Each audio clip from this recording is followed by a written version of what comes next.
Hey everybody, I decided to go ahead and continue because it's a rainy day outside,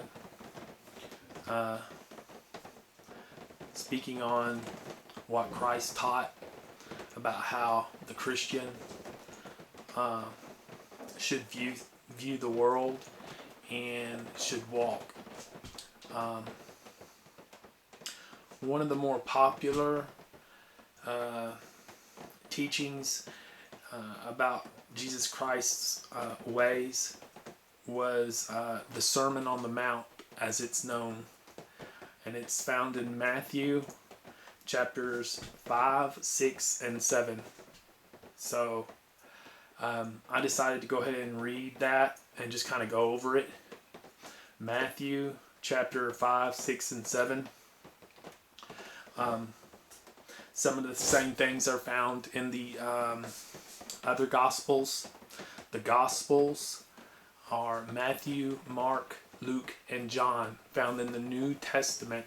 Matthew, Mark, Luke, and John, those are known as the Gospels because they teach about the life of Jesus Christ and the things that he said. And this Matthew chapter 5, 6, and 7 is the words of Jesus Christ. So the whole chapter is in red. Okay, so I am not a speaker, obviously. I'm getting a little better at it as I go along. But my theology, my foundational teachings on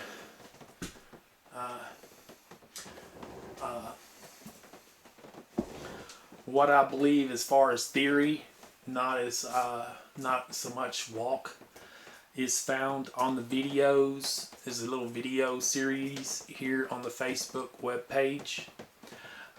You click on the little video tab and there's a series of videos, and it's the video series, The Resurrection of the Dead. Okay, so if you want to know what I believe about like predestination and the loss of salvation and faith and works and stuff like literal and spiritual, then it's found, all of that is found in that little series right there. So anyway, I'm going to read over Matthew chapter 5 and get into this. Matthew chapter 5. And seeing the multitudes, he went up into a mountain. And when he was set, his disciples came to him. And he opened his mouth and taught them, saying, Blessed are the poor in spirit, for theirs is the kingdom of heaven.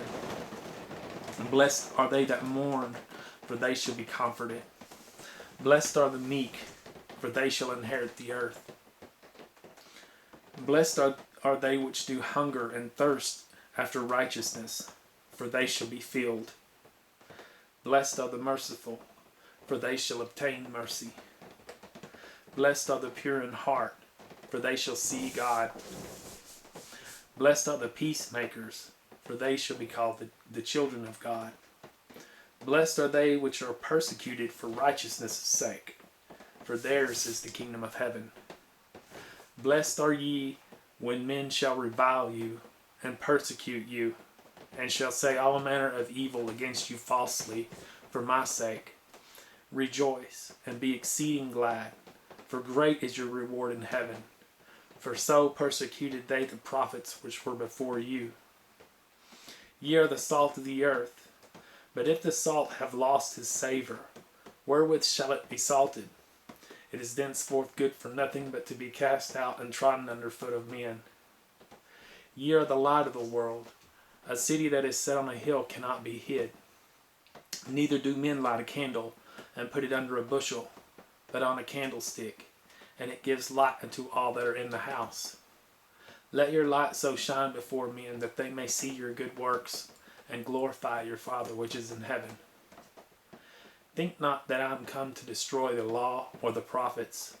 I am not come to destroy, but to fulfill. For verily I say unto you, till heaven and earth pass, one jot or one tittle shall in no wise pass from the law, till all be fulfilled. Whosoever therefore shall break one of these least commandments, and shall teach men so, he shall be called the least in the kingdom of heaven. But whosoever shall do and teach them, the same shall be called great in the kingdom of heaven. For I say unto you that except your righteousness shall exceed the righteousness of the scribes and the Pharisees, ye shall in no case enter into the kingdom of heaven.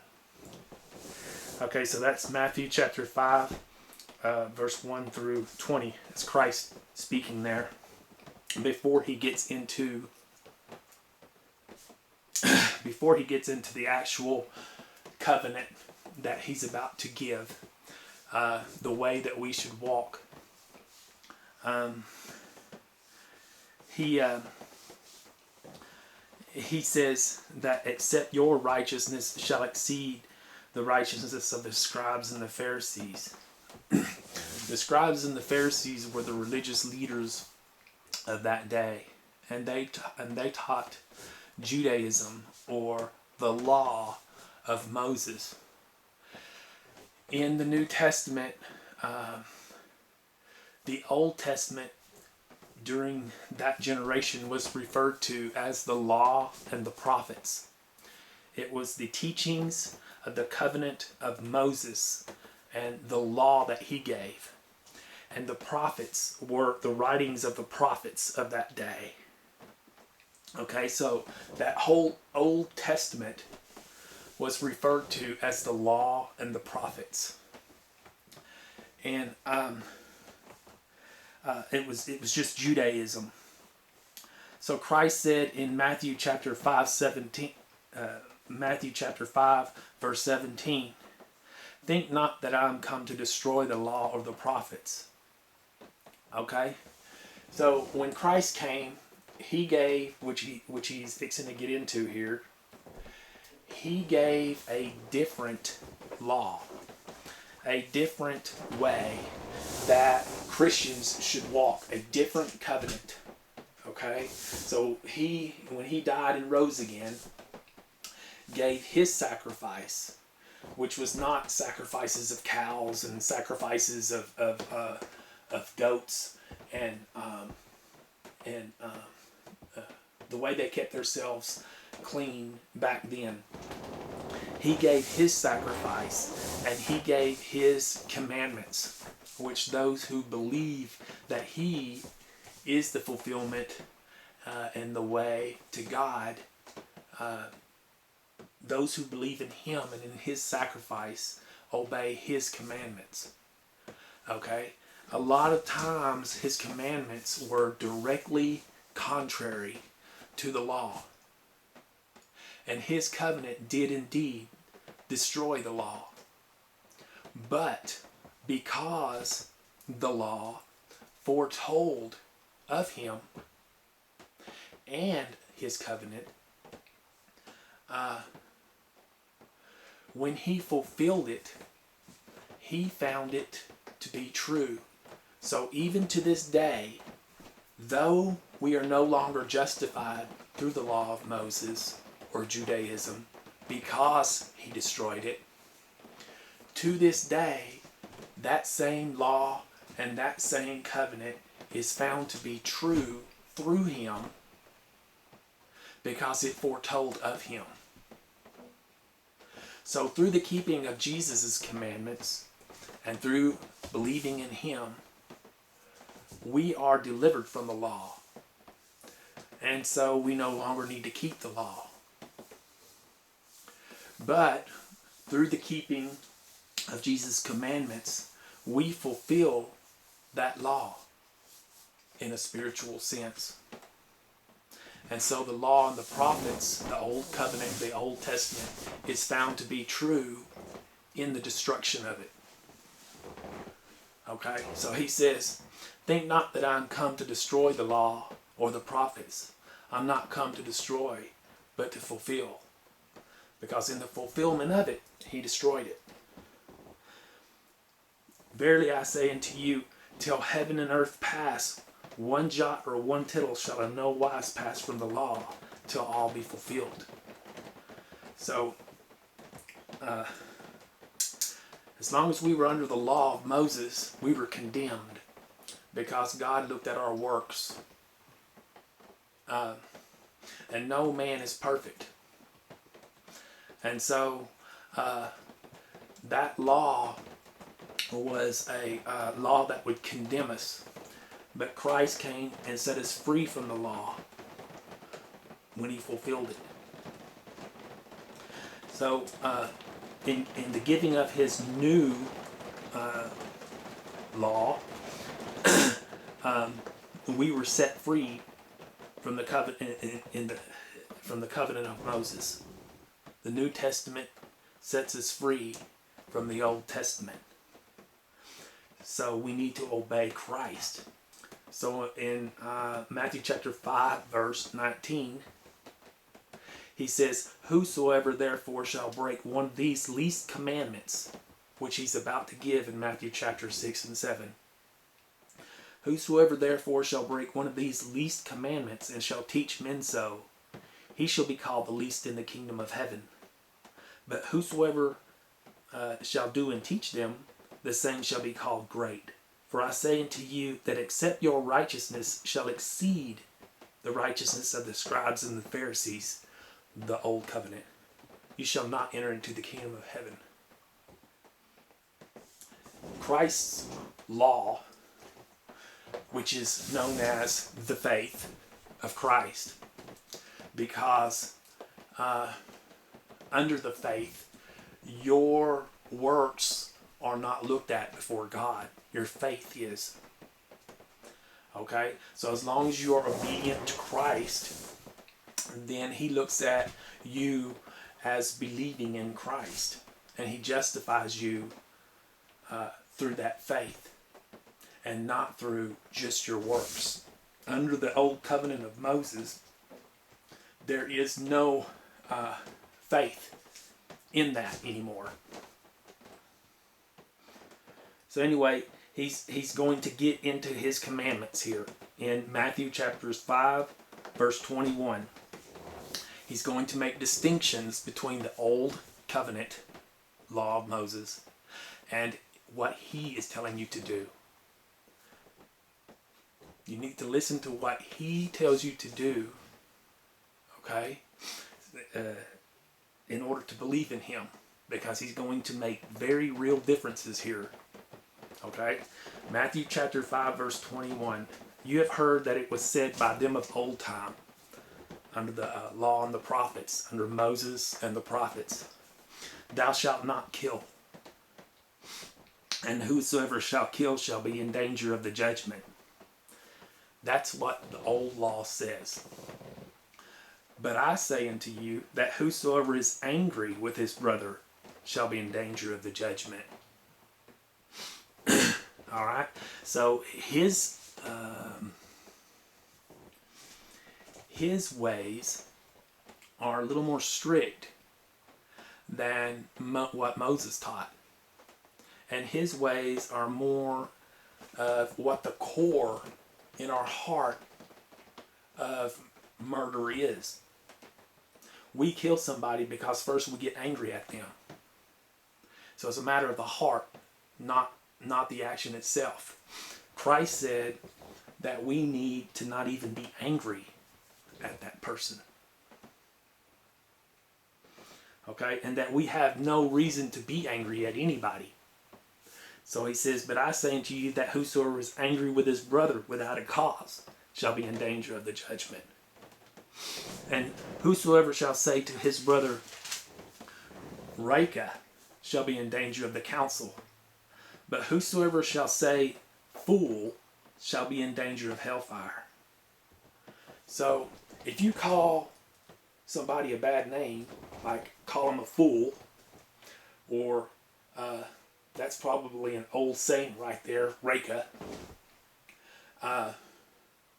then you're in danger of the judgment, because you've got anger in your heart and unforgiveness in your heart toward your brother. So the law pretty much allowed you to be angry with your brother as long as you didn't kill him. But the faith says Don't have unforgiveness in your heart, period, for any reason.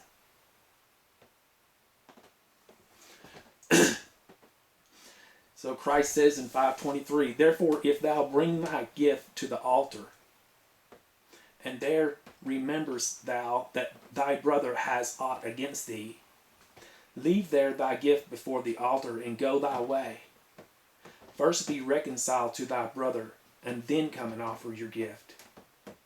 So if you come before God with a gift, wanting something from God, or offering something to be forgiven by God,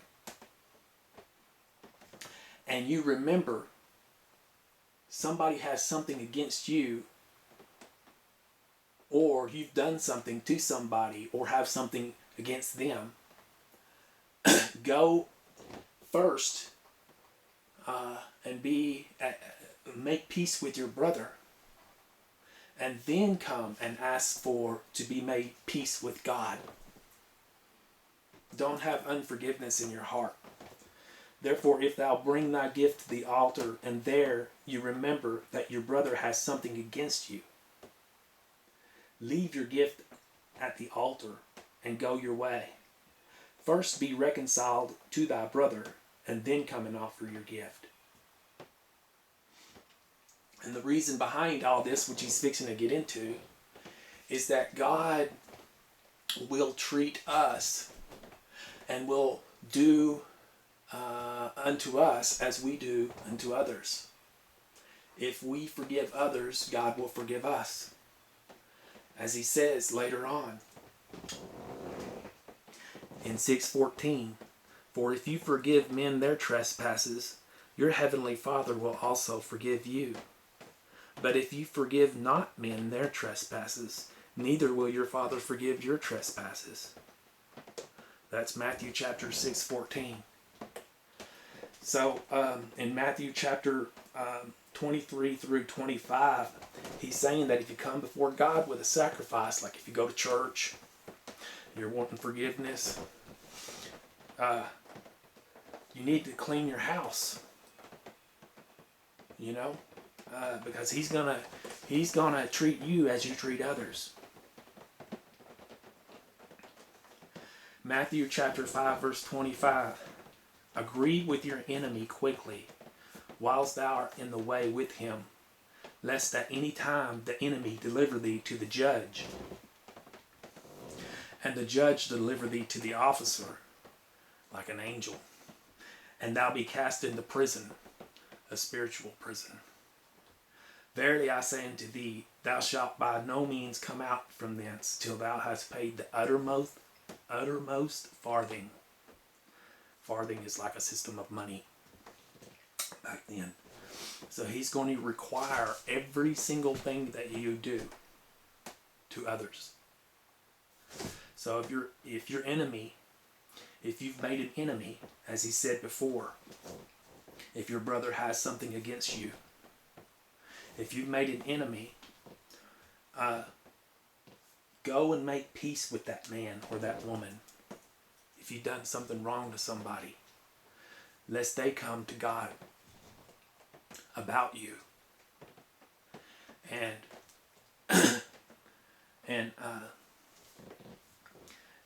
God deliver you to the judge, and you be cast into prison, like into tribulation. Okay, so it's important to if you've done anything wrong to people, to try to go and make it right. And if they forgive you, they forgive you, and if they don't, they don't.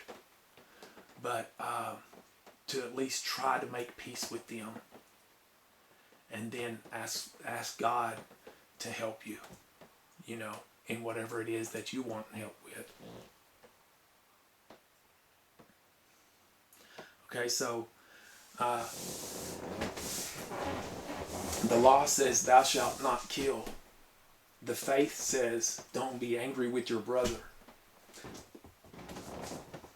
Okay, so Matthew chapter 27. You have heard that it was said by them of old time, thou shalt not commit adultery. See, that's what the old covenant says. And Christ in verse 28 says, but I say unto you that whosoever looks on a woman to lust after her has committed adultery with her already in his heart. So Christ's ways are a matter of the heart and not the actual action, because the action comes from a sick heart. It comes from your thoughts.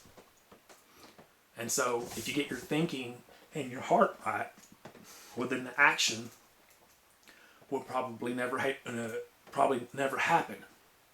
So he cleanses your heart, and his ways are a matter of what you think in your mind and what you feel in your heart about a person. Or if you look upon a woman to lust after her in heart, that before God is considered adultery. So I want to say here that there is a difference, and this is a big issue. I can look on a woman and think that she's really pretty, but I'm not looking on her to lust after her like in a sexual way. You know, it's just like looking at a flower or looking at like a beautiful creation of God, like a lion or something. You think that's a beautiful, creation of God right there. That's different than looking on a woman to lust after her. I see a lot of, whenever I was kind of investigating churches, I couldn't even, in some churches, you can't even look and at a woman without somebody thinking that you're lusting after that woman, And the thing is they have a pretty good reason to think that way, because non-Christians, those that haven't been cleansed in their mind and in their heart, that's really the only thing that they understand in general. Is the only reason that I'm looking at that girl is because I want to have sex with her.